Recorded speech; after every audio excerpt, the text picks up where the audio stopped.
주생목 시즌 2 6번째 우와. 시간입니다. 6번째. 벌써 6번째네요. 아, 벌써 6번째 보세요.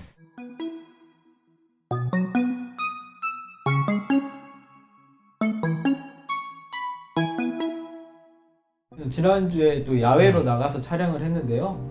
되게 좋았다 이렇게 얘기들을 좀 많이 들었습니다. 너무 좋았죠. 네네. 거기가 어디냐.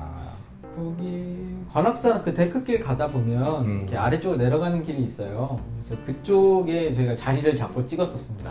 사실은 거기서 좋은 얘기들을 노미 목사님이랑 얘기를 굉장히 많이 했는데 노 목사님이 다 편집을 하셔서 노 목사님이 좋은 얘기를 굉장히 많이 하셨는데 또 본인이 편집을 하면서 다 날린 게 아닌가. 아, 그렇죠. 그래서 아쉽습니다. 목사님 오늘 주제는 뭡니까? 오늘 주제는 코로나 시기에 코로나 블루라고 또 코로나 우울증이 있지 않습니까? 그렇죠. 또 그래서 오늘은 우울증과 신앙의 관계에 대해서 함께 좀 나눠보려고 합니다. 굉장히 심도 있는 주제네요. 목사님 건강하십니까? 또 첫 질문을 해주셔서 감사합니다. 더 건강해지도록 노력하겠습니다. 육체는 운동을 해야 건강해지는데 우리의 정신은 그렇죠. 미소를 지어야 이 건강해지는 거거든요. 또 우리의 영혼은 사랑한다는 말을 들을 때 이렇게 건강해지는데 노 목사님이 건강하십니까의 질문은 여러분의 영혼은 건강하십니까? 또 여러분의 정신, 정서적인 부분, 심리적인 부분은 건강하실까라는 질문이 아닌가 생각되어집니다. 그 이제 신앙에 있는 묵상에서 보면 이제 이 우울증과 신앙에 관련해서 이야기를 했을 때 뭔가 이렇게 기독교인들의 특징에 대해서 이야기를 첫 부분에 다루고 있어요. 기독교인들 중에는 부, 건강, 자녀의 출세 또는 사업의 번창을 신앙생활과 연결해서 생각하는 경우가 많다. 이제 이렇게 얘기를 하면서 뭔가 이 건강과 신앙, 그러니까 신앙이 좋았을 때 건강해지고 또 신앙이 안 좋아지면 건강이 나빠지고 이제 이렇게 생각하는 경향 때문에 우리가 몸의 건강도 건강이지만 마음의 건강, 특히나 안 좋아졌을 때, 마음의 건강이 그렇죠. 안 좋아졌을 때 여러 가지 그런 게 있잖아요. 스트레스도 있고 여러 가지가 있는데 그런 요인들로 인해서 건강이 안 좋아졌을 때 이것들을 자꾸 감추려 들고 숨기려고 한다는 거죠. 왜냐하면 자기의 신앙에 문제가 있어서 이렇게 생겼다라고 여기기 때문에 그런 의미에서 여러분들의 마음 건강과 또 신앙의 관계 그리고 우리 몸의 건강과 신앙의 관계에 대해서 좀 생각을 해보면 좋겠는데요. 목사님 어떻게 봐야 할까요? 겪지 않는 사람은 그 아픔을 잘 모른다고 합니다. 그렇죠. 우리 육신이 그렇잖아요. 그러니까 몸이 아프면 마음이 아파질 가능성이 높은 거예요. 그러니까 우리가 정서적인 부분이 건강해야 아픈 부분들을 잘 극복해야 신앙생활도 잘할 수 있다고 저는 생각을 합니다. 육체가 운동을 통해 건강해지듯이 우리의 정신은 미소를 짓는 너무 걱정과 염려와 근심으로 인해서 앞으로 일어날 일에 대해서 우리는 염려하거든요. 그렇죠.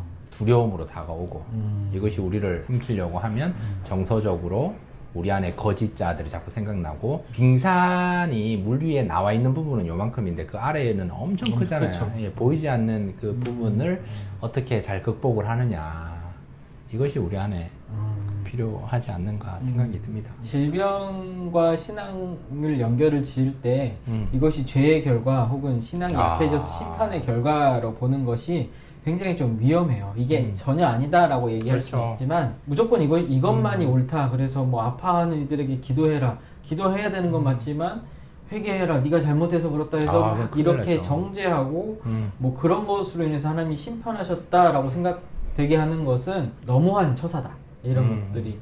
그래서 신학에 있는 묵상에서 어떻게 표현을 하냐면 그러니까 우리가 독감에 걸리잖아요. 그 독감에 걸리는 것도 우리가 신앙이 안 좋아서 독감에 걸리는 게 아니라 누구나 다 독감에 걸리는 거예요. 감기에도 걸리는 거고. 맞아요. 그러니까 그런 것처럼 이 우울증도 마찬가지로 신앙의 뭐 좋고 나쁨을 떠나서 내 몸의 상태와 내 정신적인 상태와 여러 가지 뭐 일상의 생활의 환경적인 상태에 따라서 그런 것들이 누구나 올 수 있다라는 거죠. 그래서 이 초판이 2009년도에 책이 써졌는데 통계에 대해서 나오거든요. 아마 2009년 이전 통계니까 지금은 더 많겠죠. 높아졌을 것 같은데 우울장애 발병률을 남자는 15% 여자는 25%로 본대요. 그러니까 대부분의 사람들이 그러니까 내세 하나 그쵸 내세 맞아. 하나는 이렇게 우울감을 가지고 있다는 그렇죠. 거예요. 아마 그때보다 지금 또 코로나 때문에 이것은 더 높아졌을 거고요. 누구나 이러한 우울감을 가지고 살아가고 있고 누구나 걸릴 수 있다는 것을 좀 우리가 생각하면서 또 걸린 사람에 대해서는 좀 위로와 함께 있어주는 게 더 좋은 치료제가 아닐까. 네. 신앙생활을 잘할 때도 못할 때도 뭐 상관없이 이거는 걸릴 수도 있고 안 걸릴 수도 있다. 그러니까 신앙생활을 잘 못해서 내가 우울해졌다가 아니다라는 점을 여러분 기억하시면 좋고, 하지만 우리의 정서적인 부분은 신앙과 육체의 건강과 관련이 아예 없지 않고 그렇죠. 관련이 있다라는 점을 생각해 주셔서 육체도 여러분 운동을 통해서 더 건강해 주시고 신앙도 여러분의 영혼이 더 행복해지면 좋을 것 같고, 그래서 사랑한다는 말을 많이 들어야 우리 영혼이 이게 강건해지거든요. 그러니까 누군가가 저에게 와서 너 왜 이렇게 못해? 라고 뭔가 지적이나 혼내거나 뭔가 나쁜 얘기를 하면, 욕을 하면 제 영혼이 상처가 있거든요. 그럼 이것을 회복하려면 사랑한다, 축복한다는 말을 적어도 뭐 5번에서 한 10번 정도, 적어도 7번 이상을 들어야 이게 우리의 영혼이 회복된다고 얘기를 하거든요. 그렇기 때문에 뭐 정서적인 부분이든 심리적인 부분이든 뭐 우울감이나 뭐 여러 가지 뭐 공황장애나 이런 부분이 있을 때는 극복하기가 굉장히 힘드니까 기도해주고 축복해주고 사랑한다는 말을 많이 해야 되는 게 아닌가 저는 생각이 듭니다. 그렇죠. 그래서 누구나 걸릴 수 있으니까 이게 재해 대가나 신앙생활을 못해서 이런 일이 생기는 것은 아니다 라는 말씀을 드리고, 우울증으로 힘들어하는 교인에게 병원으로 갈 것을 권하는 것이 좋은가요 나쁜가요? 라고 물으면 가는 게 좋다. 안 가는 것보다 가는 게 좋다. 저는 늘 그렇죠. 그런 생각이고, 약을 먹어야 되나 말아야 되냐, 약이 최종 목적이 되면 안 된다고 저는 생각을 하는데 약이 이제 거쳐가는 과정 중에 먹는 거는 좋다라고 저는 생각을 하는데, 때로는 뭐 운동도 하고 때로는 영혼과의 심신이 좀 좋아지고 강건해지면 좋은데 또 약의 힘이, 또 약의 치료가 필요할 때는 또 써야 된다, 이런 생각이 있습니다. 그렇죠. 그러니까 네. 저희가 독감도 예방주사를 맞잖아요. 그렇죠. 예방주사도 맞고 또 그렇게 되면 몸의 면역력을 갖춘 상태에서 독감이 오면 그래도 이겨낼 수 있는 힘이 되는 것처럼, 이런 정신적인 그 아픔이나 또 이런 질병 같은 경우에도 우리가 미리 좀 예방을 해놓는 것이 또 말씀 안에서 우리가 신앙 안에서 바로 서는 것이고, 혹여라도 그렇게 바로 섰을 때 또 약해지는 순간이 분명히 오거든요. 그렇지. 우리가 몸이 맞아요. 늘 건강하지 네. 않은 것처럼. 그러면 약해지는 순간에도 약물이나 이런 보조제들도 하나님께서 지혜 주셔서 만들어 놓은 거 아니겠습니까? 그렇죠. 이런 것들을 통해 가지고 이것의 지배를 받는 것이 아니라 이것에 어떻게 보면 하나님의 도우심을 구하면서 동시에 이렇게 내 몸이 더 이상 약해지지 않게, 나약해지지 않게, 또 잘못되지 않게, 이래서 그런 보조제로 사용을 하면 쉽게 회복이 되지 않을까.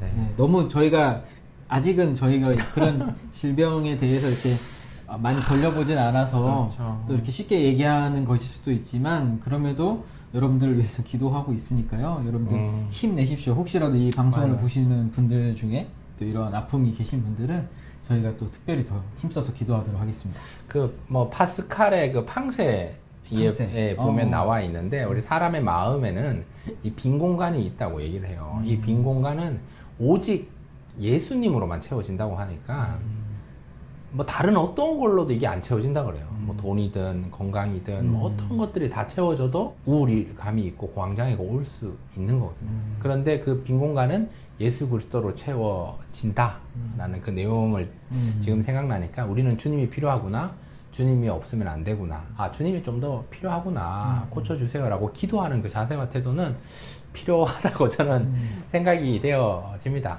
예수 그 이름에는 능력이 있기 때문에, 예수 그 이름에는 힘이 있기 때문에 우리는 예수 이렇게 고백하면서 우리 마음의 빈 공간, 채워지지 않는 그 빈 공간에 예수님으로 좀 채워가면 좋겠다라는 생각이 있습니다. 바라기는 여러분 잘 이겨내시고 너무 아프지 마시고, 정신도 영혼도 정서도 심리적인 부분도 신앙도 모두 다 만족함과 행복하고 강건하면 좋을 것 같은 생각이 듭니다. 우울증에 걸린 사람이 교회 생활을 등한시하는 것을 봤다.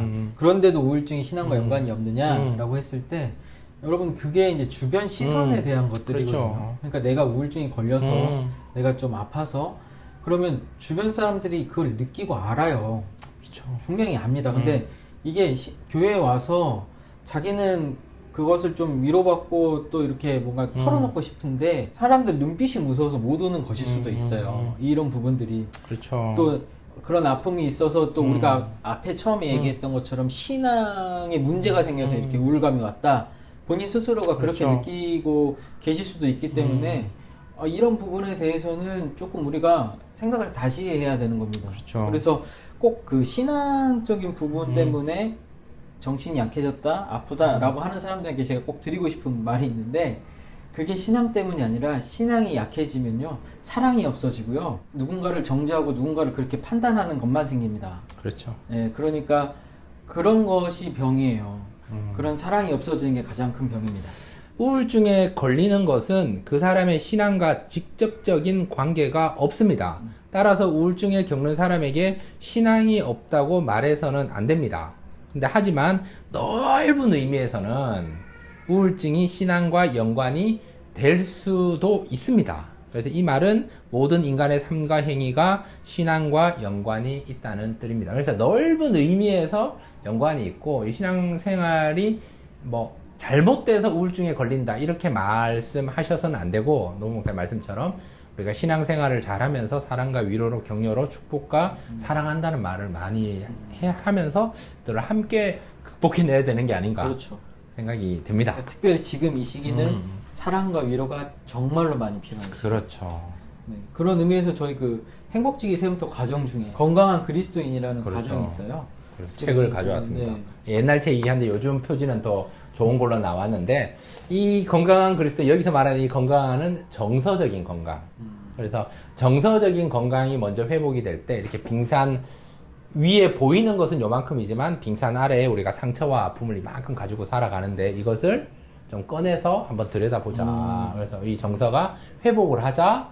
이것을 꺼내서 하나님 앞에서 해결을 받자. 그래서 정서적인 부분과 또 영적인 부분이 이렇게 통합이 돼서 건강한 그리스도인. 게다가 이제 육신의 건강까지 이렇게 통합하는 그리스도인이 돼서 참 자아를 찾고 또 우리 안에 또 과거의 상처들을 좀 극복하고 그런 부분들을 이해하고, 그러니까 내가 나를 이해하고 그렇죠. 먼저 나를 회복하고 나아갈 수 있지 않을까 생각이 됩니다. 그래서 행복지기 세부터 지금 스페셜 과정 중에 있는데 우리 노현민 목사님의 강의 제목이 나의 의미 찾기도 이 정서적인 건강과 이 통합적인 영성과 또 나의 의미를 찾으면서 이제 건강한 그리스도인이 되는 과정이 아닌가 저는 생각이 드는데 맞나요? 네, 그렇습니다. 마가복음 2장 17절에 예수께서 들으시고 그들에게 이르시되 건강한 자에게는 의사가 쓸데없고 병든 자에게라야 쓸데있느니라. 나는 의인을 부르러 온 것이 아니요 죄인을 부르러 왔노라 하시니라.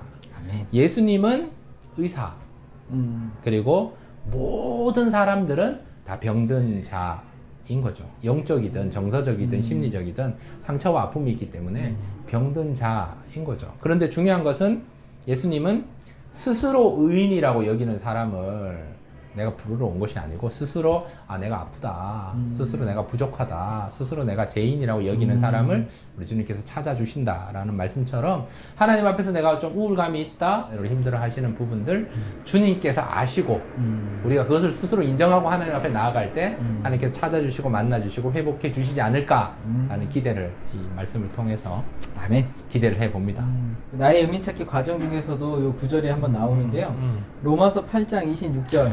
그러니까 이와 같이 성령도 우리의 연약함을 도우시나니 우리는 마땅히 기도할 바를 알지 못하나 오직 성령이 말할 수 없는 탄식으로 우리를 위하여 친히 간구하시느니라. 아멘. 여러분들 그 힘들고 아픈 그 자리에서 또 여러분들의 아픔보다 더 큰 아픔을 안고 탄식하시는 분이 우리 하나님이시다는 걸 꼭 기억하시고, 또 여러분들 옆자리 아무도 없고 나 혼자 있는 것 같지만 그럼에도 주님께서는 여러분들 곁에서 또 여러분들 손 꼭 붙잡고 여러분들의 마음을 위로하시고 또 어루만지고 계십니다.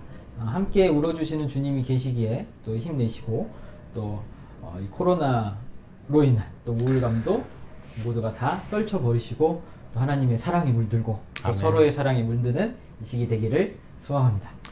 네, 여러분 가을입니다. 요즘 햇볕도 좋고 뭐 아침 저녁으로는 쌀쌀해서 감기 조심해야겠지만 낮에는 햇볕도 좋고 하늘도 좋고 바람도 좋고 무엇보다 이제 단풍이 또 알록달록하니까 더 이럴 때일수록 광합성이라 그러죠. 식물이 밖으로 나가서 햇볕도 맛보면서 더 건강해지시면 좋을 것 같습니다. 영적인 부분의 건강은 성경을 읽는 것을 추천드립니다.